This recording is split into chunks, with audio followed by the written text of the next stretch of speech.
एगो लड़का लड़की नन्हिए चुकी पर से साथे पढ़ल बड़े सब देखो तनी मैटर पर ध्यान दे उमेश भैया। लड़का लड़की बचपन से साथे पढ़ल बड़े सब। लड़की करोड़पति बाप के बेटी बिया, लड़का एगो गरीब बाप के बेटा बा। जब शादी ब्याह करे के टाइम भइल बा, लड़की कहते जे हम तारा से ब्याह ना कर सकेनी। लड़का कहल जे काहे? लड़का कहता जे हमरा से ब्याह तू काहे ना करबू? अरे तहरा खातिर हम का ना कोईनी। एगो दिन रहे कि जले ते हमार ना देखत रहले, जले हम तोर ना देखत रहनी, तले दोनों आदमी के चैन ना पड़त रहे। काठी देखत रहे मुहवा रे मुहवा देखत रहे। उहे बबुआ जब लड़की के ब्याह तय हो गइल बा, लड़का गांव के बहरी बड़का बगीचा के भीटा पर बड़का पोखरा पर लड़की से भेटाइल बा। उहे लड़की कहत दिया कने गइले ओ नचनिया देखो बोले के सीख पहिले तब बाद में बोलियो। लिपस्टिक पर 5 रुपया वाला ए जान कह जान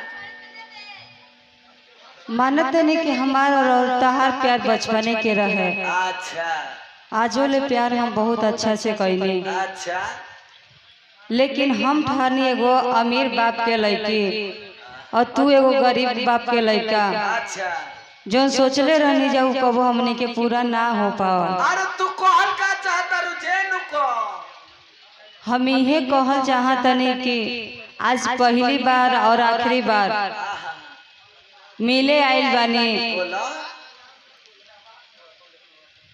तू हमरा के भुला जइह, काहे से कि हमार माई बाबू हमार शादी कहीं और ही लगा देले बा।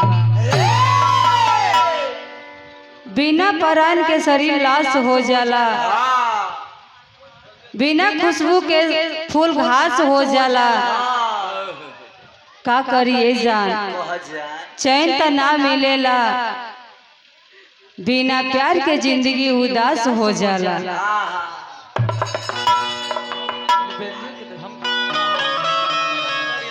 बबुआ उहे लड़का लड़की से कहले बा, कहले बा तोरा अपना धन पर ज्यादा घमंड बा, त हमरा अपना प्यार पर घमंड बा।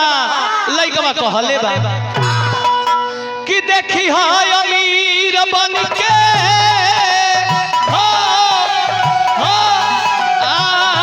तोहके देखाई।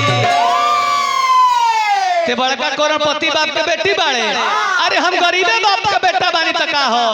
तोरा रुपया वाला चाही नु ते हेबरा है भरल सभा में क्रिया खातानी, एबरा से चलतानी हम विदेश कमाए।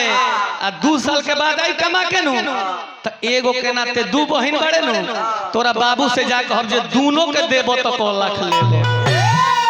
ध्यान दे उमेश बाबू मैटर ई मैटर ह गा के जातानी, जितना दिन लइकन के कान में गुनगुनाई उतना दिन मनु मार्शल मन पड़ी है कि देखी हाय अमीर बन के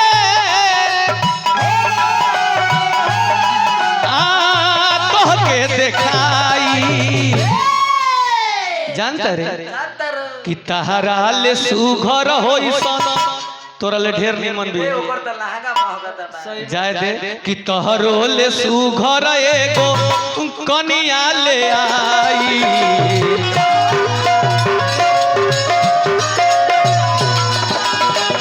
तहरो ले सुघर एगो कनिया ले आई।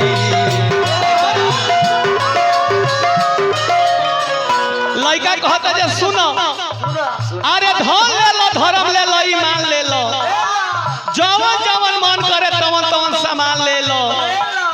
ऐठ के चलबे तो 2 टुकी टूट जइबे, प्यार से लेबे के बताओ हमर होई जान ले लो। लेकिन सुनो, प्यार से लेवे के बताबो हम देखी हाय अमीर बन के हो तोहके देखाई। सुन सुन सुन कि तोहरो ले सुघर एगो कनिया ले आई।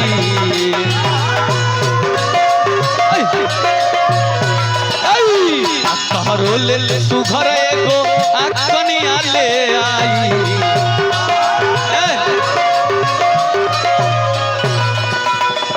प्यार झूठा सही दुनिया को दिखाने आजा, प्यार झूठा सही दुनिया को दिखा।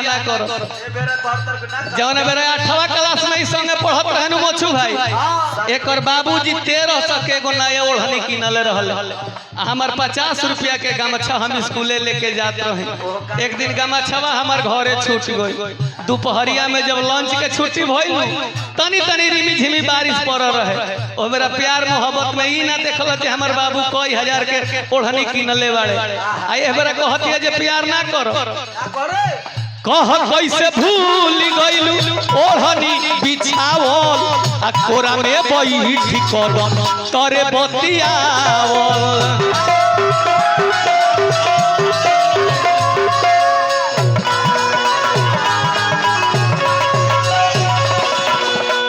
ओह मेरा खूब निमन हमार लागत रहे बाउर लागत आज के रे बेरा खाटा महंगा लता रे कह कैसे भूल गइलू अरे हई ओढ़निया बिछावो कोरा में बैठ कदम तोरे बतियाओ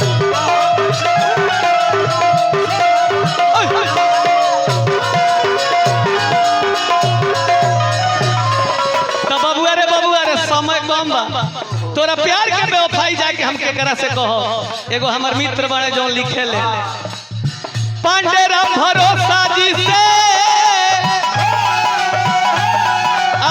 गजल लिखवाई एगो हमार मित्र बने जो गजल लिखले बाड़े उनके से जाके तोर बेवफाई बताई कि पांडे राम भरोसा जी से गजल लिखवाई कि तोहरो ले सुघर एगो अरे कनिया ले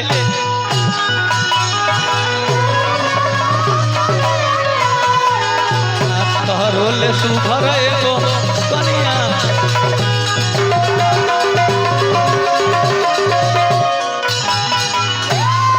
तो बैठ जा बबुआ